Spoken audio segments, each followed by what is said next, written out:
How you doing, man? I'm very well, thank you. Yourself? I'm good, good. So I would just like to just welcome you, Mark. Mark and I have worked together before. Mark uh, is best to do his own introduction to what he does, which is really awesome work. It's incredible work. It's work that he's had to champion himself. It's brave. It's full of initiative. It's inspired. And there's not many human beings that do that sort of stuff. And I'm honored to call him a friend. And I love your work, brother. Love it. So please introduce yourself and what you do. No problem. So my name, as David says, my name's Mark Brown. I run a programme throughout Scotland, or throughout the UK it is now, but I've been running this programme called The Best of You for it's about a decade now, but I've been doing lots of other kind of similar pieces of work before that. But the real heart of the work is in working with both young people and adults now, but predominantly young people, boys and girls from, about school age that are maybe weathering tough times. So, the young people that have, that lack confidence, that suffer from anxiety, and ultimately the ones that really, they struggle to explore and see their own potential that we often do. And it's often as a result of being caught up in this system of trying to kind of measure up, or they're caught in that system in school of being victims of this constant standardized testing, which Right. young people go through. So this program, really, the program that I run, it allows them to take some time out of the classroom and explore their talents and their traits in a different way. And it allows them to see that, life isn't really about being judged at how good you are academically, but that we've got so much more to offer. And as you said, David, there's not a lot of people doing this, but ultimately what I'm trying to do in all the programs that I run is really just to create conditions for profound change to happen, because it doesn't always happen in the classroom. That's right.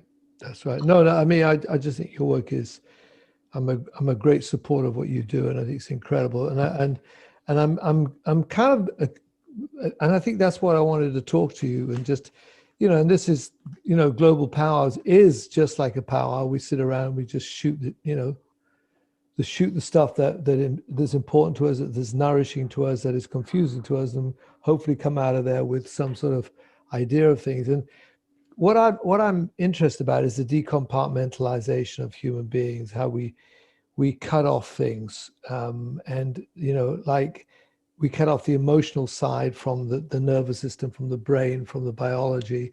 And of course, with a human being, you're dealing with one thing. You can't cut things off. You can't say, well, let's just treat the body and not look at the psychology. And you can't say, deal with the psychology and not look at the body or the brain or whatever. They're all a whole. And yet we do this with children from a very early age, till they lose their humanity, and they spend the rest of their time, if they're in any way, sorted or on the ball, in therapy, trying to reclaim themselves, because the body starts giving up. And I just want to fire a few questions along those lines, because I think it's very pertinent to what you do, what I do. Like, for instance, me and my partner, we've just got a kitten. So in the middle of this interview, the kitten may come in, and this kitten's just taken over. He's incredible. He doesn't give a shit about what I'm doing. He doesn't care. He just wants his belly stroked, He wants to feel love. It's so beautiful. And of course, it melts me, and my brain goes into meltdown. And all I'm left with is beautiful feelings. And from them arise inspiration. It's a very incredible thing, where you can mentalize something and not come up with anything. And then you take a walk in the forest, or you stroke a cat or a dog, or, speak kindly to somebody. And suddenly you're filled with plenty of colors and plenty of inspiration. And it comes, sagaciously through other things. So this first question, Mark, I just wanted to, and I think it may be a way, if I read these things out, because then people listening to this could also get something, I think, which is specific. Basically, what I've written is that the mind and body, as we've just said, are completely inseparable. And this connects to our immune system, the heart, the brain. Our brains are wired to attachments in relationships, and it's the human's biggest need is this relationship. This is why we're having the powwow. I have a need to speak to my brothers and sisters as yourself. And I find that this, yes, of course, we're going to put this out as a piece that will hopefully inspire other people, but this inspires me right now. Yeah, me too. And yeah, you know, and that's the thing, brother. So I just want to talk a little bit about this mind body, you know, spirit connection, or mind body and intellect connection, if you like. And what is your take on that, and with the boys and the girls that you work with? Well, do you know, interestingly, I had this conversation with some teachers that I was having another Zoom call with a couple of Yeah. months ago, and they were talking about what it's going to feel like returning to the classroom and what it's going to be like working with kids again. And one of the things that I was trying to put across is, you know, for all this has been, you know, and there's been a lot of tragedy. Don't get me wrong, there's been a lot of tragedy and a lot of loss over the last year, and it's been really, some of it's been really painful, but I think sometimes we have to see past that and look at the opportunity that we have here for things that can emerge from this. Because Right.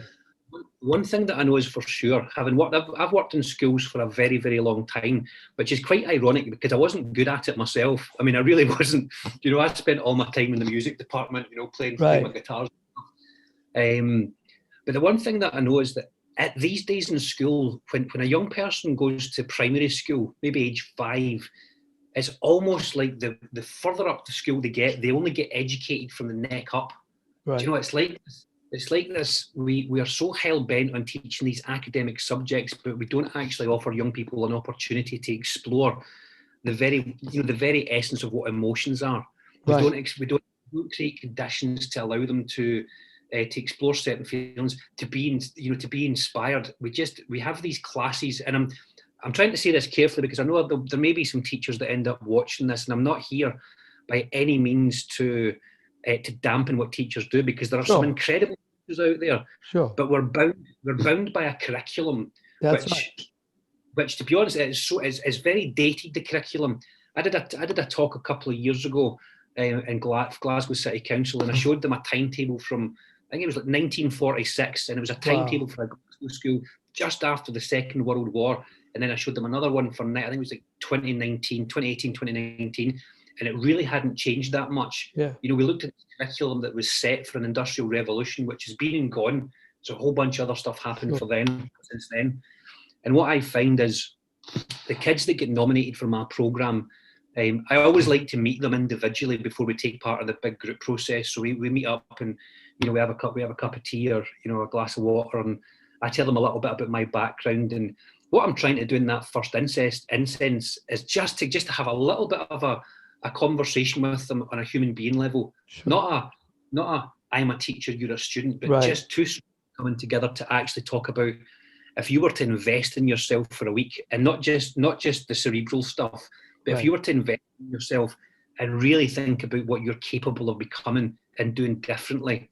And we will take some risks. I often talk about the importance of taking a risk, because we can play a safe game, and we can go, yeah, I studied hard, I worked hard, I got all my qualifications, I did really, really well, and then you can go off and get a great job and stuff like that.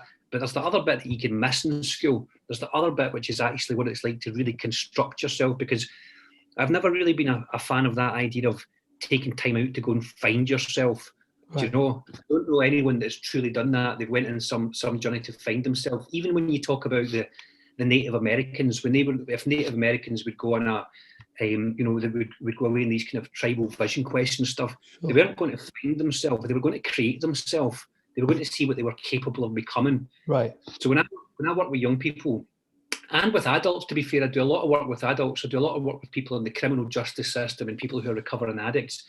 But if you really push them, if the conditions are right and you push them, you know, their mind, their body, as opposed to just asking questions that they're going to keep them in their head, that's when they really start to create themselves. So, and it's like you said at the beginning of this, you cannot separate it. Unfortunately, in the Western culture, it is a little bit like it's like we'll work from here up. Yeah. But the other thing that's happened during this pandemic, David, I strongly believe that there is more people waking up now than ever before. And now they're waking up. I agree with you, because I see this, because there's no other option. So they're waking up, in a sense, from what you're saying, from being productive to creative. Absolutely. That's a transition. So this productivity basis, this industrial productivity basis, you know, and I can link it as an anthropologist, social anthropologist, but to 10,000 years of war culture, the war culture of the West, and see that maybe, just maybe, and I don't mean to sound like an idealist, but maybe we have to see that this is not serving us, and that there are other ways that are deeply more satisfying than work, you know, putting the suit on, uniforming ourselves, doing the week of work, and then hoping for a weekend, you know, of leisure, and then for a holiday of leisure, and then a retirement of leisure, and you know, and saying, well, is that really my life? You know, and you know, what is that? You know, so the values, I think for me, you know, personally, Mark, listening to you talk, I think this is an incredible time. It can be an incredible time. So, yeah, hear that very much. I saw this. I think it was a couple of weeks ago, and I saw it on one of the social media things. And it's a friend of mine. I'm not going to name who they are, but it's a friend of mine that they put up a countdown to the summer holidays. Do you know? And there's a bit. And I had this kind of. I looked at it and I thought, "You're fucking kidding me." Do you know? We're in the middle of a pandemic. We've been stuck in our houses for like a year.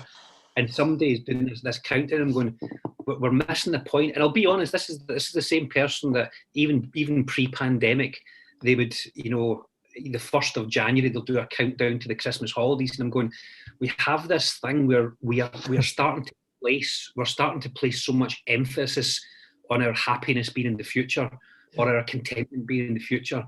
And I came to you, David, I think it must have been about 12 years ago. I came to you, you know, with some stuff when I came down to you, and in the room, the very room you're in now, right? And we sat, you know, to the wee hours of the morning, unpacking what had come up through my revealing breathing session. And one of the reasons that I wanted to come and have the face-to-face conversation with you is I could feel it. You know, this was me in my early 30s. I could feel it in my early 30s.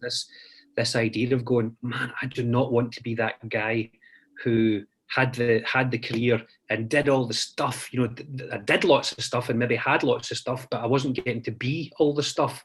Right. Do you know this?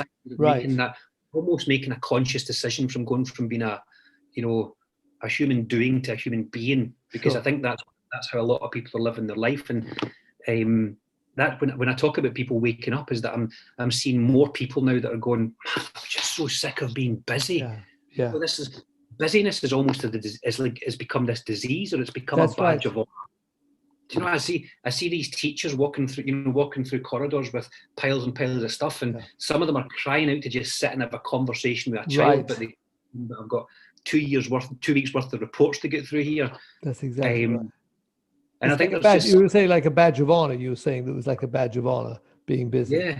Yeah. And like it, they're there known in that circle. They're going, you know, so how's Julie doing? Oh, Julie, she's just so busy. She's so busy. And I'm kind of going, fuck that. Do you know, I don't mind being busy, but I would rather be productive. Do you know, I'd rather be doing something than actually having a list. That's my biggest challenge through the pandemic, is that I have spent most of my life on the road. Do you know, be it traveling and delivering the programs that I do. In my previous life as a musician, I spent a lot of time on the road. So when you're forced into a place of stillness, and I have to be honest with you, I haven't minded it, because there is something about when you just get to be, you know, you can sit there.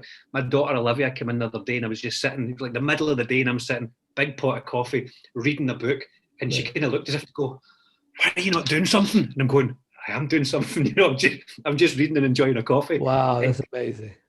Kids need to see that. Sure. Kids need to see that it is okay to not do stuff. We don't have to be 100% doing stuff all the time. No, it's exemplification, and this thing of always being productive was, as you quite rightly said, a medal of honor, and that if you're busy, you know, and I did it all on my own, and I pushed it on my own, and I made it on my own, and now I'm a lonely bastard on my own, because I got no community, nobody likes me, and my bank is bursting with money. I'm doing very well, and I sliced everybody up. And that seems to be honored everywhere. Yeah. Certainly, it's this war strategy. I'm very clear about, the theorems of war and how they infiltrate gain, capitalism, gain. I mean, only a few hundred years ago, we were selling human beings from West Africa, and we didn't care about that. And my own family have come through the apocalypse in Germany and Russia in two waves. And I'm still seeing it today, in Palestine and in the Middle East. So it seems to be that we carry on with this madness. And just maybe, I feel that this is it's kind of it's like a loophole. And I know that most people don't do anything until their backs are really up against the wall and everything's been taken from them. It's called the power of slaves. Yeah. And I just wanted to kind of follow that idea of things, because I'm not getting into anything conspiratorial. I'm just saying, the human condition, the human psychology works in a peculiar way. I think I told you before, there was this, the spirit of a human being is indomitable. They in the Warsaw Ghetto, when they exhumed the rubble and started to see if there's anybody left, they found this dead Jew in a room underneath, miles of rubble and stuff that fell on top of him, and he scratched in the wall. I believe in love when love never comes. I believe in the sun when the sun never shines. This dude was dying, starving in pure blackness. What gave him the power to write that? When I read that, and I read that actually when I was in Yugoslavia in the middle of the bloody war, and I just thought, wow, that's power. For me, this is power. And I think and the reason I mention that is not for any self-aggrandization, but to say that within all of us is that spirit. And that's what's so great about what you do, my friend, is you try to, to get people to see it, because once you see it, and I know that the people that I train and look at, as soon as they see it, they go, wow, and they're off. It takes them themselves. That's the creative. That's what I love. Sorry, I didn't mean to interrupt you, but No, just want to not get at that all. in. Yeah. I think that really prevalent when I'm working with people in the criminal justice system or people who are recovering from addictions, because when I'm working with these guys, one of the things that I find really interesting is when they start to explore a different label. I've been working with a guy who's 50, I think he's 52, 53 years old, and he's been in and out Burlini prison and Salton prison for most of his adult life. And the work we were doing together was actually about him trying to seek employment. Because one of the things he said is, if I look back on every single offence, and we sat one afternoon over a cup of coffee, and he says, I've got 136 offences to my name, 136. And we looked at some of them a little bit. It wasn't that important, because I'm never, with the greatest respect, I'm never really interested in what people did, that was bad in the past. I'm always interested in where we go from here. But as we went through this, he says, every single offence that I did was down to boredom. He says, I was always bored, never did anything to do. He says, yes. I'm just, and in his words, he says, I'm unemployable. He says, I'm unemployable, Mark. He says, I'm 52 years old. He says, I've never had a job. And I said to him, I says, well, I tell you what, I says, I'm going to take a little bit of a risk in you here. I says, he knows the type of work that I do. He says, he knows the type of young people that I work with. And I squared it with his parole officer and the school I was going to be working in. I says, I'm going to pay you as a guest speaker, and I'm going to pay you handsomely for 2 hours work to come into this school. And all you're going to do is tell your story. I says, so you can't get it wrong. I says, you're going to come into this school and I'm going to ask your permission for it to be nothing other than authentic. I says, now you can say no to this, by the way. He says, if you don't want to do it, it's fine. I says, but I've known you, and I think I'd known him for like 4.5 months, and I trusted him. You know, all the offence he'd done, it was never anything that bad. It was just a consistent, you know, and there was no bad luck involved either. Yeah. Everything he did was through choice. But there was a story unfolding that I thought, you've just been telling yourself a story that you think that this is the what the future holds for you. So I invited him into the school, and we were working with some lads and some girls. Actually, there was 12 in the group, and they were all part-time schoolgoers. You know, a lot of them didn't really like school. A lot of them were very much at risk of falling into the criminal justice system.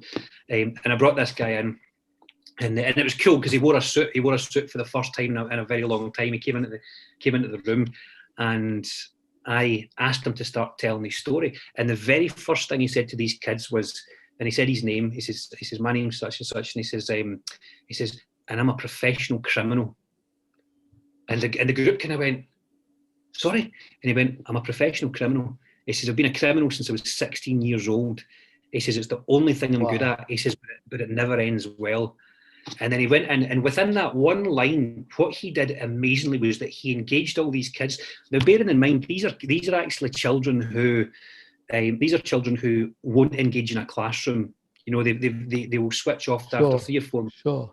And this session was booked in from 1 o'clock until 3 o'clock on a Wednesday afternoon. And when the bell went at 3 o'clock, these guys were saying to me, do you mind if we missed the bus? Can we organise taxis to get home? We need to stay and listen to the rest of this guy's story. Wow. And we stayed in that school till 5:45 while this guy told them his story. And what was interesting about it was I think it was both cathartic and therapeutic for the guy that was telling the story. And what we had was a room full of young people going, not only can I relate to that, but I am the young version of this man. I am making the same decisions that this guy made at this point. So fast forward, it's a very long story, but you know, fast forward, the kids, you know, we organised the kids to get picked up in taxis. They went home. We got really, really good feedback from them on the next day of the programme. But me and this guy I took him for dinner after it. And I gave him cash. So I paid him, I'll just say it, I paid him £250 for 4 hours work. So it was like 50 odd quid an hour. And he's like that. He says, what the fuck's that for, Mark? He says, I thought I'd be getting like, same as getting my gyro, 46 quid or something. And I says, well, here's the thing. I says, I'm paying you, A, what I can afford, you know, for to have a guest speaker in. I says, but B, I'm paying, at the moment, I'm paying for what I think that was worth. Right. I said, because what you did there was what a lot of teachers can't do. You engaged at a human being level. In fact, there was points when you were actually engaging at a cellular level because you had people in that room who were so gutted to hear about the tragedy that you went through and all the rest of it. Now, I'll fast forward. I've had him on as a guest speaker 10 or 12 times now. He's doing a mentoring program online to become a mentor for for young people. He's getting a qualification and stuff. And it's just this bit about when we wake up to the possible, you know, you don't need to be, you know, if you want to be a taxi driver or a police officer or a lawyer, that's fine. But this guy is one of the, you know, a bit like you, David, he's one of the best storytellers I've ever met because he's talking from his experience, and he has got such a backstory that can help so many other people. Right. And so that's the thing is, you know, as I said at the beginning of this, that question there is that what I find working with people who are recovering from addictions or people who have been in the criminal justice system, the biggest change that can ever happen is when you start to change your own story. We're all a product of our story, but when we take the pen and that we realise that we've got these blank pages ahead of us, it can be so liberating. And that's, I suppose, you know, as we navigate our way through this pandemic, that's why there is the optimist in me that says, do you know, there's a huge blank canvas coming up here. Right. We've sat and, you know, I won't turn this into anything political, David, but we've watched politicians fuck this up from day one. Do you know? For sure. So we have an opportunity to do something about that when things come round again.